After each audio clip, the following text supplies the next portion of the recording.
യോഗത്തിൽ വളരെ ദീർഘമായിട്ട് സംസാരിക്കാൻ പാടില്ല എന്ന് എനിക്കറിയാം. കാരണം ശ്രീ ശശി തരൂരിൻ്റെ ഒരു സെഷൻ അത് ഇന്നത്തെ അവസ്ഥയിൽ പ്രത്യേകിച്ച് ആളുകൾ വളരെ താല്പര്യത്തോടു കൂടി കേൾക്കാൻ ആഗ്രഹിക്കുന്ന ഒരു സെഷനായിരിക്കുമെന്ന് ഞാൻ വിശ്വസിക്കുന്നു. കാരണം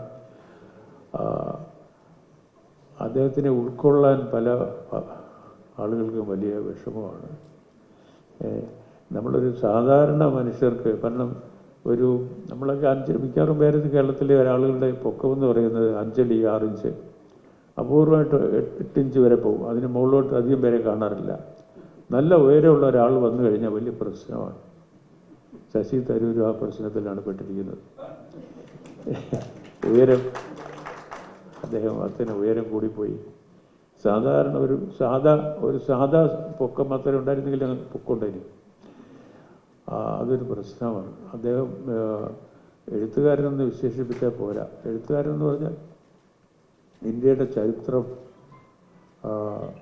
വളരെ വിശദമായിട്ട് എഴുതിയിട്ട് 200 years of darkness എന്ന് പറഞ്ഞ പുസ്തകം അത് കൃത്യമായിട്ട് അവതരിപ്പിക്കുന്നത് ഇംഗ്ലണ്ടിൽ ചെന്നിട്ടാണ്. ഇംഗ്ലണ്ടിലെ വലിയൊരു സമ്മേളനത്തിലാണ് അവതരിപ്പിക്കുന്നത്. അത് പിന്നീട് രണ്ടാമതിരുന്ന് ആ പ്രസംഗത്തിൻ്റെ വിശദീകരണം എഴുതിയതാണ് ആ പുസ്തകമായിട്ട് പുറത്തു വന്നത്. ശരിക്കും ഇംഗ്ലീഷുകാരോടാണ് അദ്ദേഹം അതിനെപ്പറ്റി സംസാരിച്ചത്. ഇന്ത്യ എന്ന് പറയുന്ന വളരെ സമൃദ്ധമായ ഒരു രാജ്യത്ത് വന്നിട്ട് വളരെ ദരിദ്രമായ ഒരു രാജ്യത്തെ പിന്നിലാക്കിപ്പോയ ഇംഗ്ലീഷുകാരോടാണ് അദ്ദേഹം സംസാരിച്ചത്.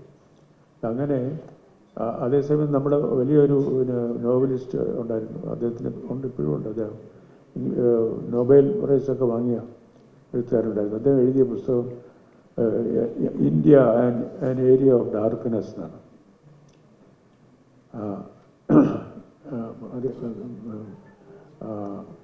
അതിൽ നിന്ന് വളരെ വ്യത്യാസമായിട്ട് ഇന്ത്യയെ കൃത്യമായിട്ട് പഠിച്ച് ജവഹർലാൽ നെഹ്റുവും മറ്റും നടത്തിയ അന്വേഷണങ്ങൾക്കും അപ്പുറത്തേക്ക് പോയിട്ടുള്ള ശരിക്കുമുള്ള അന്വേഷണങ്ങളുടെ ഫലമാണ് ഈ പുസ്തകങ്ങൾ. ഒന്നല്ല, നിരവധി പുസ്തകങ്ങൾ. അപ്പോൾ അദ്ദേഹത്തിന് നമുക്കിനി നമ്മൾ വിചാരിച്ചാലൊന്നും അദ്ദേഹത്തിൻ്റെ പൊക്കം കുറയ്ക്കാൻ പറ്റത്തില്ല. പണ്ട് ഗാൽബ്രൈറ്റ് എന്ന് പറഞ്ഞ ഇന്ത്യയിലൊരു അമേരിക്കൻ അംബാസഡർ ഉണ്ടായിരുന്നു. അദ്ദേഹം പോകുന്നിടത്തെല്ലാം കട്ടിലുണ്ടാക്കേണ്ടി വന്നു എല്ലാ ഹോട്ടലിലും. കാരണം അദ്ദേഹത്തിന് 6 അടി കൂടുതൽ പൊക്കം ഉണ്ടായിരുന്നു, ഇന്ത്യൻ അംബാസഡർ. അപ്പോൾ അതൊരു വലിയൊരു പ്രശ്നമായിരുന്നു. ഈ cut legs according to the coat എന്ന് പറയുന്നൊരു പ്രയോഗം തന്നെയുണ്ട്. അങ്ങനെ ഒക്കാത്തത് കൊണ്ട്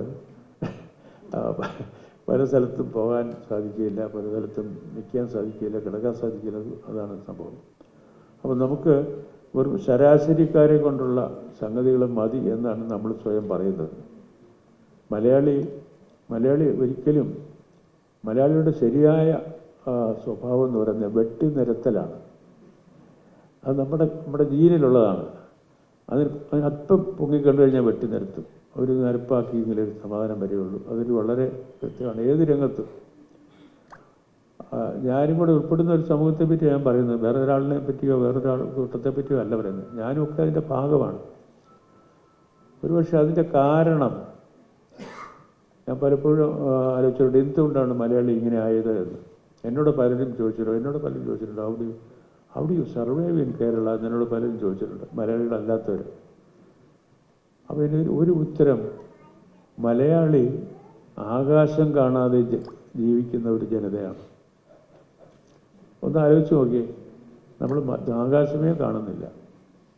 നല്ല പൊട്ടോ പൊടിയൊക്കെയാണ് അവിടെ നമ്മുടെ ഇതിന് ഇടയിൽ കൂടെ കാണുന്നത്.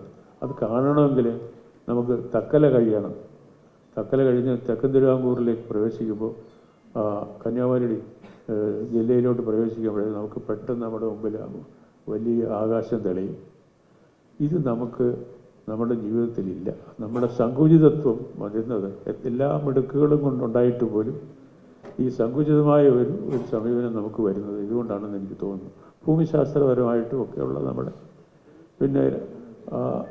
എല്ലാ രീതിയിലും മലയാളി ഒരു ആവറേജായിട്ടുള്ള ഒരു വ്യക്തിയെ അല്ലെങ്കിൽ ഒരു ആവറേജായി പോകുന്ന ഒരു പ്രവർത്തനത്തെ മാത്രമേ അംഗീകരിക്കുകയുള്ളൂ. അല്ലെങ്കിൽ ഒരു കൃത്യമായ ഒരു സ്കാൻഡൽ ഉണ്ടാവും. അത് നമുക്കത് മനസ്സിലാക്കേണ്ടത് ആവശ്യമുണ്ട്. അങ്ങനെ ശ്രീ ഡോക്ടർ തരൂരിനെ